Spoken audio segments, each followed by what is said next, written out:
Now, part of me believes that Oklahoma City is going to close the deal in 6 games, but there's also a small part of me that believes that Indiana going home to their home court with their fans, with an amazing atmosphere that is Indianapolis, that they could pull off something crazy and force a game 7.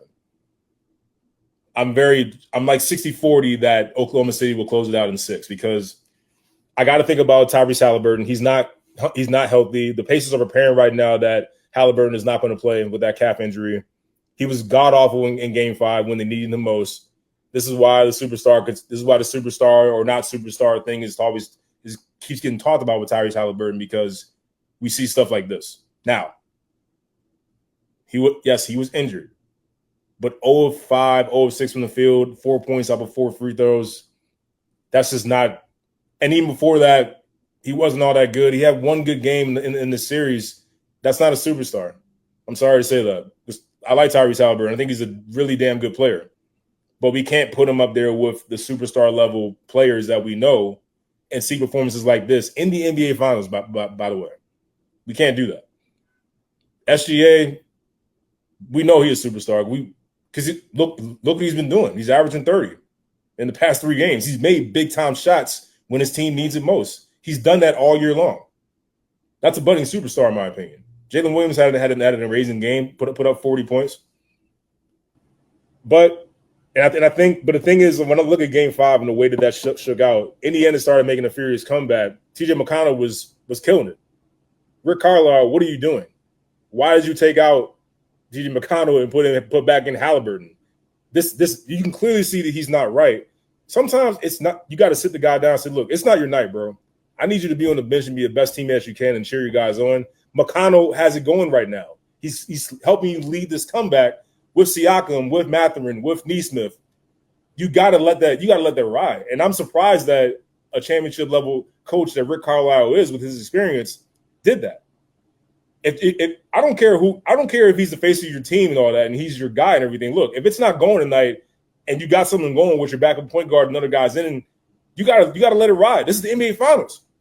You somehow steal a game in Oklahoma City and go home up 3-2. Like that, it was actually right there for Indiana, despite the fact that they had 22 turnovers and Oklahoma City scored 32 points off of that, which honestly tells the game right there. They still had a chance to be in it because TJ McConnell somehow brought him back. But then Carlisle takes him out and puts in Halliburton. Come on, man. Like, you got to see that.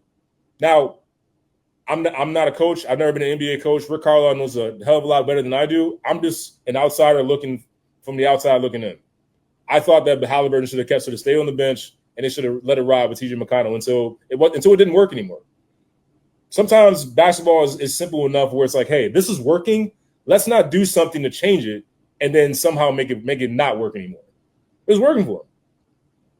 But if you're in the end, you can't turn the ball over like you've been doing, or else you're not going to have a chance in Game 6. Oklahoma City lives off of scoring off of turnovers and capitalizing off of your mistakes. When Indiana plays clean, they've won. When they're clean, they've won. When Halliburton's aggressive, they've won. When Halliburton is not aggressive, when they turn the ball over, that's when they lose. That's been the story of this series. Oklahoma City hasn't been lights out from 3. They shot very well in Game 5, but throughout the series, Indiana's played very, very well against them defensively and made them less efficient from 3-point range. If I'm Rick Carlisle, I'm exploring the possibility of starting TJ McConnell and having Halliburton come out the bench in spot duty, just to kind of see where he is. Try anything. Like, what do you have to lose at this point? You're down 3-2. You're going home. Throw a wrench into it. Try to do something to throw Oklahoma City off balance. Maybe starting McConnell, giving them a different look off the rip, could do something for you. Indiana has the talent. They've proven to have the talent to play with this Oklahoma City team. So it wouldn't shock me if they forced a Game 7. My gut is just telling me right now that OKC closes it out in 6.